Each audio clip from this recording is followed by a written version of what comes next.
Forest guard का जो मुख्यालय होता है वो कहीं ना कहीं जंगल के आसपास ही होता है। कुछ जो सुख सुविधाएं जैसे लाइट प्रॉपर ना रहना, कई बार हमको कैंप में रहना पड़ता है तो वहाँ सारी सुविधाएं नहीं उपलब्ध होती हैं, गैजेट्स नहीं चलते, नेटवर्क्स नहीं होते हैं। जंगल को डिवाइड किया जाता है हेक्टर बीट इस पे। हाँ जी। कैसे करते हैं? आपको पता रहता है कि आपके बीट में कितने जानवर हैं। टाइगर्स काउंटिंग के लिए कौन कौन सी टेक्निक यूज करते हैं?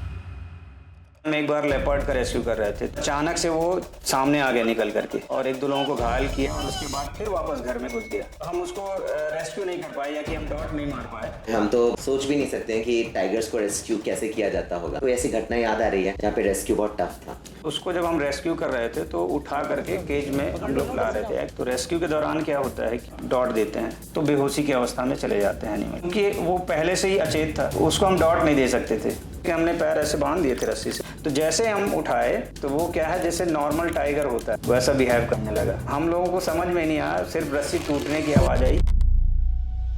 Sir really salute to you, क्योंकि हम तो जब सफारी के जीप में बैठते हैं और हमें टाइगर दिखता है तभी हम रोमांच में चले जाते हैं। पैदल चलते हुए टाइगर सामने आ जाना, हैट्स ऑफ टू यू कि आप लोग इतना सही तरीके से आगे बढ़ रहे हैं। मतलब हमारे नेशनल एनिमल्स को शायद आप लोगों ने सेव किया है।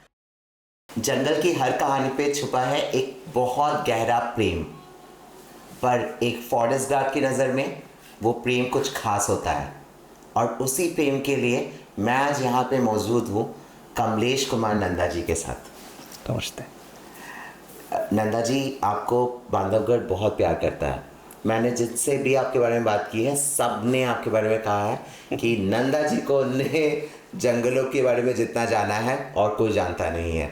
तो शायद इसी प्रेम के कारण ही हम इतने दूर से आपके लिए खींचे चले आए हैं, आपको दुनिया के सामने रखने के लिए। सर थैंक यू, ये तो मेरा सौभाग्य अगर ऐसा लोग बोलते हैं। एक्चुअली 2008 में मैं यहाँ ज्वाइन किया as a forest guard Bandhavgarh tiger reserve. और शुरुआत में मुझे जंगल समझ में नहीं आता था और जब मैंने चालू किया तो सबसे पहले जब मैंने टाइगर देखा तो एलिफेंट सफारी में हमने जाकर देखा था। तब भी मुझे डर लग रहा था कि ऐसा ना हो कि टाइगर जंप करके एलिफेंट के ऊपर आ जाए या अटैक कर देगा, ऐसे दिमाग में चल रहा था। लेकिन धीरे धीरे जब हम काम अपना ट्रेनिंग के बाद हमने काम चालू किया, ऑन फुट हमने एनिमल्स को फेस करना सीखा, देखा, काफ़ी करीब से देखा टाइगर्स को, तो वो डर निकल गया। और ये चीज़ समझ में आई कि जैसा मैं सोच रहा था कि नहीं एनिमल देखते ही कुछ करते हैं, तो ऐसा कुछ नहीं था। एनिमल के साथ आपका एक सेफ डिस्टेंस से जब आप फेस करते हैं तो वो ऐसा कुछ भी नहीं करते हैं। वो जब सिक्योर फील करते हैं तो वो भी आदी हो जाते हैं कि नहीं इससे हमारे को कोई ख़तरा नहीं है। तो कई बार अभी लगभग 16 साल में मुझे कई बार करीब से देखने का मौका मिला और ईश्वर की दया से कभी ऐसी कोई घटना नहीं हुई अभी तक। तो एनिमल्स के साथ आपका बचपन से ही इमोशनल कनेक्शन था या फिर वो धीरे धीरे डेवलप हुआ? एक्चुअली अगर एनिमल्स के साथ कनेक्शन देखें तो मैं एक बहुत सामान्य परिवार से था। मेरे घर में कैटल भी थे, बकरी भी थी, गाय भी थी। तो वो स्नेह था उनके प्रति, क्योंकि बचपन में मैं साथ में उनको बांधता था, खाने के लिए कुछ देता था, तो एनिमल से कनेक्शन था। डॉग भी थे, तो वो चीज़ जो है कहीं ना कहीं रही और उस चीज़ को मैंने आगे बढ़ाया फिर। दिनचर्या जब आपकी शुरू होती है, सुबह सुबह जब नंदा जी जागते हैं, राइट, तो ऐसी क्या क्या चुनौतियाँ होती हैं जो एक आम इंसान कभी फेस ही नहीं करता और एक फॉरेस्ट गार्ड फेस करता है? एक्चुअली देखिए, हर फॉरेस्ट गार्ड का जो मुख्यालय होता है वो कहीं ना कहीं जंगल के आसपास ही होता है। तो हम कुछ जो भौतिक सुख सुविधाएं हैं जैसे लाइट प्रॉपर ना रहना, या आपको हो सकता है बिल्डिंग सही ना मिले, या कई बार हमको कैंप में रहना पड़ता है तो वहाँ सारी सुविधाएं नहीं उपलब्ध होती हैं, गैजेट्स नहीं चलते, नेटवर्क्स नहीं होते हैं। तो शुरुआत में भी हम कई बार जब हमने चालू किया तो मोबाइल ही हम इस्तेमाल नहीं कर पाते थे क्योंकि नेटवर्क प्रॉपर नहीं था। बिल्कुल। और आज तो काफ़ी कनेक्टिविटी बढ़ गई है, तो तब भी हमने काम किया और उस चीज़ में क्या है, जो भी समस्याएं थी उस माहौल में अपने आप को हमने ढाला और अडॉप्ट करके हमने अपनी चीज़ों को आगे बढ़ाया फिर। तो सर जब हम फॉरेस्ट गार्ड की बात करते हैं, फॉरेस्ट गार्ड का काम केवल वन्य जीवों की रक्षा करना नहीं है, बल्कि स्थानीय समुदायों से साथ जुड़ना भी है। उनके साथ कनेक्शन कैसे स्टैब्लिश करते हैं सर? देखिए, जंगल को अकेले एक व्यक्ति या एक फॉरेस्ट गार्ड या 2 चौकीदार मिलकर नहीं बचा सकते, क्योंकि हमारा लगभग एक बीट जो है 1200 हेक्टेयर, 1500 हेक्टेयर या कभी कभी 2000 हेक्टेयर की भी बीट्स होती हैं।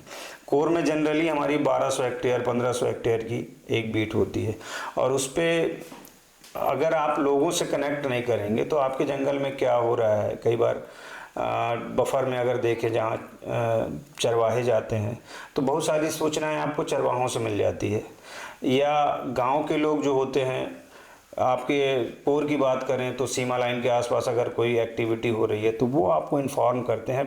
बीइंग ए इन्फॉर्मर वो आपको बहुत सारी सूचनाएं देते हैं जो कि इम्पोर्टेंट होती हैं फॉरेस्ट गार्ड के लिए।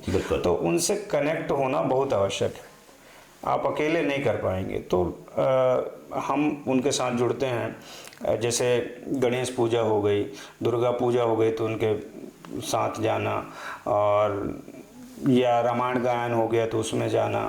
तो इन सब चीज़ों से हम कनेक्ट कर पाते हैं। कई लोग हालांकि थोड़ा सा अवॉइड करते हैं, लेकिन जब हम उनके साथ घुल मिल जाते हैं तो हमको बहुत सारी चीज़ें समझ में आती हैं कि समाज में कहाँ पर कमी है, और कि उसको हम अपराध से भी लिंक कर पाते हैं कि क्यों हो रहा है ऐसा। और एक फॉरेस्ट गार्ड के लिए इजी हो जाता है जंगल को और अच्छे से बचाना, अगर स्थानीय लोग भी उससे जुड़ जाते हैं। बिल्कुल बढ़िया। सर आपने एक वर्ड का यूज़ किया, बीट।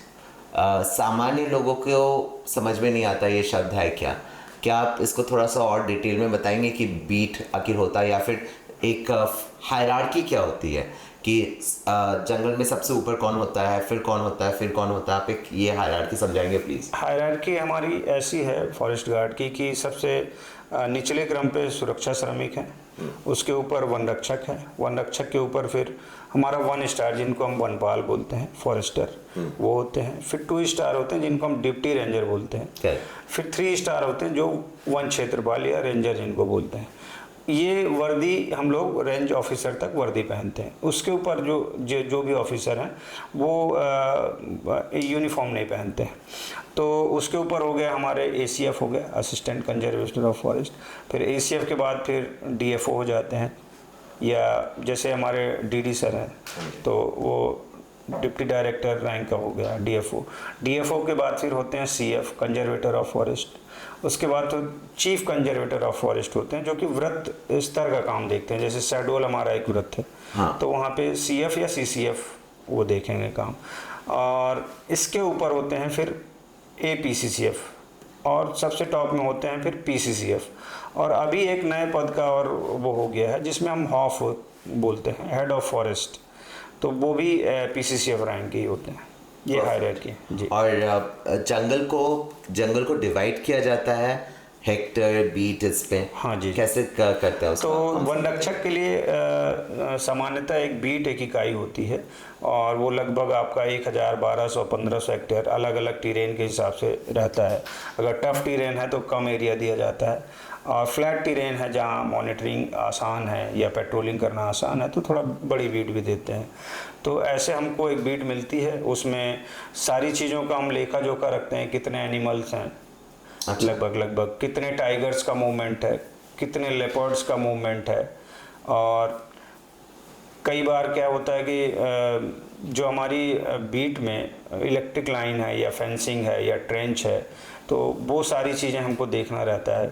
जलाशय कितने हैं तो उसकी हम मॉनिटरिंग करते हैं कि वो प्रॉपर हैं या नहीं है, पानी है या नहीं है, पानी की उपलब्धता कब तक है, आगे हमको क्या करना होगा। तो ये सब बीट एक ही गाय रहती है, उस पर हम लोग ये मैनेजमेंट प्रैक्टिसेस करते हैं। तो सर आपने जब टाइगर्स की बात की कि आप लोग टाइगर्स का काउंट करते हैं, फिर लेपर्ड का काउंट करते हैं कि मोटा मोटा आपको पता रहता है कि आपके बीट में कितने जानवर हैं। सो टाइगर्स काउंटिंग के लिए कौन कौन सी टेक्निक यूज़ करते हैं? टाइगर काउंटिंग के लिए बेसिकली जो अभी इंडिया में हमारे जो चल रहा है ऑल इंडिया टाइगर एस्टिमेशन होता है।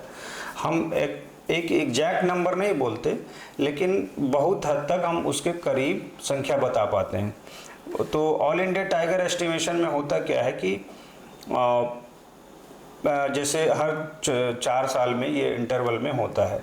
तो अभी 2022 की जो हमने गणना की तो उसमें थोड़ा सा एमपी फॉरेस्ट डिपार्टमेंट ने जो है कुछ एफर्ट्स डाले।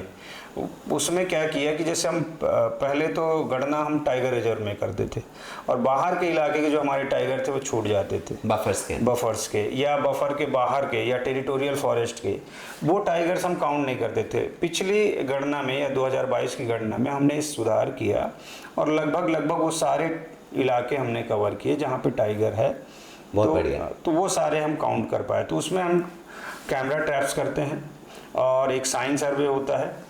साइन सर्वे जो भी कार्निवोरस हैं उसका चिन्हों की गणना करते हैं और हर्बीवोरस के लिए हम लोग ट्रांजेक्ट लाइन सर्वे करते हैं। तो उसमें 3 दिन का वॉक होता है, 3 दिन का कार्निवोरस का वॉक होता है, 3 दिन का इसका ट्रांजेक्ट का वॉक होता है। बहुत बढ़िया जी। So sir general public participate कर सकती है क्या? हाँ बिल्कुल, उसमें वॉलंटियर्स भी रहते हैं, वो पार्टिसिपेट कर सकते हैं। तो मेरे ख्याल से ये तो न्यूज़ होनी चाहिए कि आप अगर वाइल्ड लाइफ एंथुसियास्ट हैं तो आप भी टाइगर काउंटिंग में हेल्प कर सकते हैं और अपने वाइल्ड लाइफ को बचाने के लिए आगे बढ़ सकते हैं। तो keep watching the web MPTFS, right? जी जी। MPTFS की वेबसाइट चेक कीजिए और उसमें आपको डिटेल्स मिलती रहेंगी। तो sir as a forest guard इंसान को जब मोटिवेशन मिलता है तब वो कुछ और करने की सोचता है। आपके लिए प्रेरणा स्रोत क्या है? एक्चुअली जब मैं ज्वाइन किया तो मैं बहुत सामान्य परिवार से हूँ। मैंने कभी सोचा नहीं था कि मैं जंगल के लिए काम करूँगा। जब मैंने ज्वाइन किया तो मेरे वाइल्ड लाइफ गुरु मृदुल पाठक सर हैं, तो उन्होंने मेरे को प्रेरित किया कि वाइल्ड लाइफ रेस्क्यू का काम करना तुम चालू करो। तो मैं जब उनके साथ जुड़ा तो मुझे जो मेरा डर था वो निकल गया। एनिमल्स के रेस्क्यू में मैं कई बार पार्टिसिपेट किया, चाहे एलिफेंट के रेस्क्यू हो, चाहे टाइगर्स के रेस्क्यू हो, स्लॉथ बियर्स का रेस्क्यू हो। मैं सभी ऑपरेशंस में मैक्सिमम रहता भी हूँ, तो वो मुझे काफ़ी चीज़ें अच्छी लगी और उससे एक पहचान बनाने को मिली।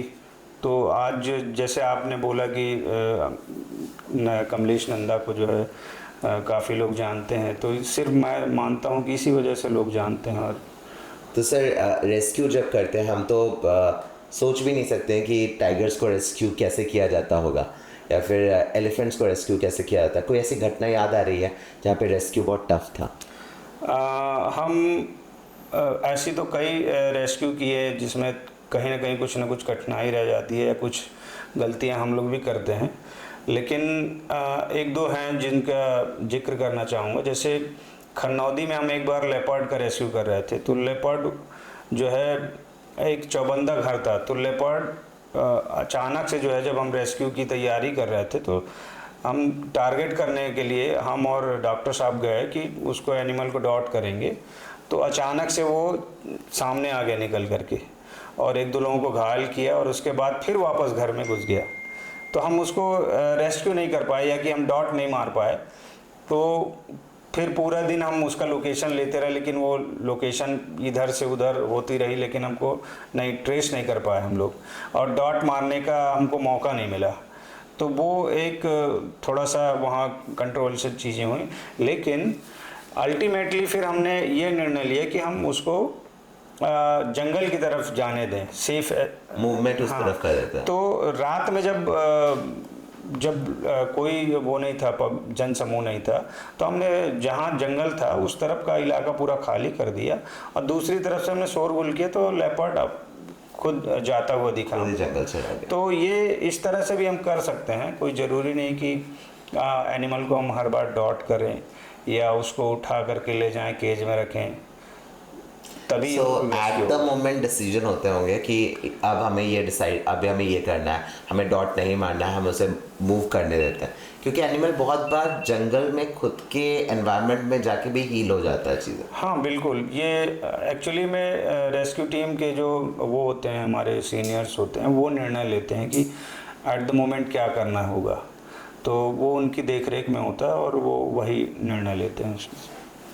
तो सर जंगली जानवरों के साथ तो आपकी बहुत घटनाएं होंगी। जी जी। आपने बहुत कुछ फेस किया होगा लाइफ में जो हम सोच भी नहीं सकते। 16 साल का experience is a huge amount of time.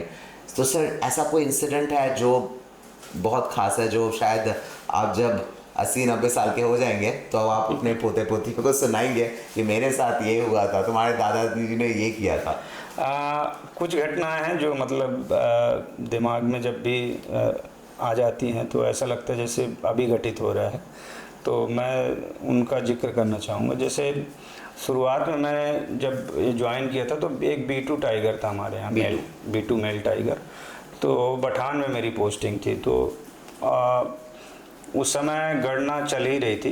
तो ट्रांजेक्ट लाइन सर्वे के लिए हम लोग अपनी ट्रांजेक्ट लाइन का तैयारी देखने जा रहे थे। तो मैं ट्रांजेक्ट लाइन चेक करते हुए जा रहा था तो एक बुश के नीचे मुझको B2 टाइगर दिख गया और मुश्किल से 8 से 10 मीटर की डिस्टेंस पे था और मेरे साथ श्रमिक थे दोनों मेरे। तो टाइगर हमको देख रहा था, हम टाइगर को देख रहे थे और टाइगर आधा उठ के खड़ा हो गया और फिर हम उसको देखते देखते वैसे ही पीछे हो गए और टाइगर वापस अपनी जगह पे बैठ गया। तो वहाँ से मुझे समझ में आया कि ऐसा नहीं है, अगर आप डिस्टर्ब नहीं करते हो एनिमल को तो वो अपने से कुछ भी नहीं करते हैं और वो वार्निंग देते हैं। हाँ, वार्निंग ज़रूर देते हैं। तो ये कुछ घटनाएं हैं जो घटित हुई। और एक बार रेस्क्यू में बहुत क्लोज इनकाउंटर हुआ हमारा। बनबई नाम की जो एक टाइग्रेस थी T32, अब शी इज़ नो मोर। तो वो जो हमको पेट्रोलिंग के दौरान अचेत अवस्था में मिली, उसको फूड पॉइजनिंग हुआ था। तो उसको जब हम रेस्क्यू कर रहे थे तो उठा करके केज में हम लोग ला रहे थे। एक्चुअली में होता क्या है कि जब हम किसी भी कार्निवोरस का रेस्क्यू करते हैं तो रेस्क्यू के दौरान क्या होता है कि आप डॉट देते हैं तो बेहोशी की अवस्था में चले जाते हैं एनिमल। बिल्कुल। अब चूंकि वो पहले से ही अचेत था तो उसको हम डॉट नहीं दे सकते थे। हाँ, ओवरडोज हो जाता। तो उसकी पल्स ऑलरेडी कम थी। तो हम उसको जो है जो भी लाइफ सेविंग ड्रग देना था दिया। उसके बाद जो है दे करके उसके हमने पैर ऐसे बांध दिए थे रस्सी से, आगे आगे के पैर पीछे पीछे के, और उसको उठा करके हम केज में ला रहे थे। तो जैसे हम उठाए तो वो क्या है, जैसे नॉर्मल टाइगर होता है वैसा बिहेव करने लगा। तो हम लोगों को समझ में नहीं आया, सिर्फ रस्सी टूटने की आवाज़ आई और वो टाइगर जो है कब हमारे हाथों से अलग हो गया हमको पता ही नहीं चला। और 2-3 लोग पीछे भाग गए और मैं वहीं पे गिर गया, मेरे ऊपर से टाइग्रेस निकल गई। और हाँ, और पीछे से जब आवाज़ आई कि भाग नंदा भाग, तब मुझे समझ में आया कि नहीं, टाइगर जो है रिएक्ट कर रहा है, अब भागना चाहिए नहीं तो किसी को मार देगा। तब हम लोग सब अंदर जा कर के व्हीकल में बैठे। तो ये कोइंसिडेंट हुआ था रेस्क्यू के दौरान। मतलब हम तो सोच भी नहीं सकते कि मतलब टाइगर नींद से उठ जाए हमारे सामने। और कभी ऐसा हुआ कि जंगल में आप जा रहे हैं और एकदम से टाइगर आपके सामने आ जाए, या फिर कुछ ऐसा एनकाउंटर हुआ है आपके? हाँ बिल्कुल। अभी पिछले 1-1.5 साल पहले की गर्मी की बात है। मैं एक नदी है गंजरहा के आसपास, हल्फल नदी बोलते हैं, तो वहाँ हम पेट्रोलिंग कर रहे थे। तो पेट्रोलिंग करते करते हम नदी के किनारे किनारे गए, अंदर तक पेट्रोलिंग किया। फिर ये हुआ कि काफ़ी गर्मी थी, तो जब जाते जाते चेक कर लिया था तो मुझे ये आश्वासन था कि भाई टाइगर तो नहीं है नदी में, तो क्यों ना वापस नदी में पानी के अंदर से चलते हैं तो थोड़ा राहत भी रहेगी गर्मी से। तो हम नदी में चल रहे थे और 2 लोग और थे साथ में। तो बीच नदी में थोड़ा बुशेस थे, उस बुश में जो है ऐसा लगा जैसे टाइगर के बैठने के निशान है। अच्छा। तो मैं आगे चल रहा था तो मुझे जैसे वो निशान दिखे तो मैं सोचा कि थोड़ा और जाके करीब मैं देख लेता हूँ कि टाइगर के बैठने के निशान है या नहीं है। तो जैसे मैं करीब गया तो एकदम से अचानक एकदम सामने, लगभग 3 मीटर सामने मेरे को टाइग्रेस एकदम गुर्राई और वार्न किया उसने कि इधर मत आओ। और टाइगर ने वहीं 2-3 बार जंप किया और जब तक मैं पीछे हो गया। तो वो बहुत क्लोज एनकाउंटर था, अगर मेरे ऊपर जंप कर सकती थी, इतना करीब था मैं। Sir really salute to you, क्योंकि हम तो जब सफारी के जीप में बैठते हैं और हमें टाइगर दिखता है तभी हम रोमांच में चले आते हैं। हमें लगता है कि अब क्या होगा अगर वो जंप कर जाएगी। पैदल चलते हुए टाइगर सामने आ जाना, मतलब हैट्स ऑफ टू यू कि आप लोग इतना सही तरीके से हमारे वाइल्ड लाइफ को बचाने के लिए आगे बढ़ रहे हैं। मतलब हमारे नेशनल एनिमल्स को शायद आप लोगों ने सेव किया है, otherwise thank you. Normal possibility नहीं थी। सर जब हम बात करते हैं टाइगर्स की, तो आप टाइगर्स की गणना की बात कर रहे थे, आप बात कर रहे थे आप लोग एफर्ट क्या ले रहे हैं। गवर्नमेंट जो एफर्ट लेती है वाइल्ड लाइफ को बचाने के लिए या फिर वाइल्ड लाइफ को आगे बढ़ाने के लिए, क्या वो पर्याप्त है या फिर आपको लगता है कि गवर्नमेंट को और भी चीज़ें लानी चाहिए? देखिए, बहुत सारी टेक्नोलॉजी अब बदल रही है। एक समय था जब टेलीविज़न नहीं हुआ करते थे, करेक्ट, रेडियो हम लोग सुनते थे, बिल्कुल सही। फिर कनेक्टिविटी बढ़ गई, आज मोबाइल हर किसी के पास है, एडवांस टेक्नोलॉजी आ गई, अच्छे कैमरे आ गए हैं। तो मुझे लगता है कि हमको टेक्नोलॉजी के साथ अपडेट रहना चाहिए, क्योंकि जैसे समाज में अच्छाई है वैसे बुराई भी है।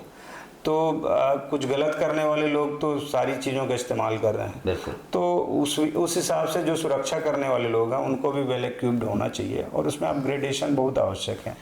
तो थर्मल हमारे कैमराज होने चाहिए, और नाइट विजन कैमरे होने चाहिए, नाइट विजन टेलीस्कोप होने चाहिए। तो ये सारी चीज़ें जो है मैं मानता हूँ कि अब वर्तमान परिदृश्य में आवश्यक है।